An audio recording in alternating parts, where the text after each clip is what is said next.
पूजिताय गुरुदैवताय गुरुकुलस्थायिने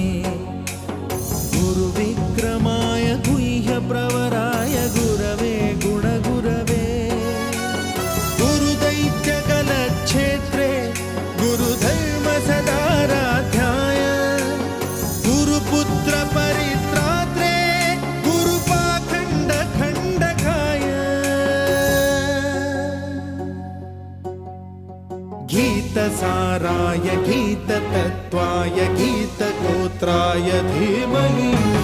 गूढगुल्फाय गन्धमत्ताय गोजयप्रदाय धीमहि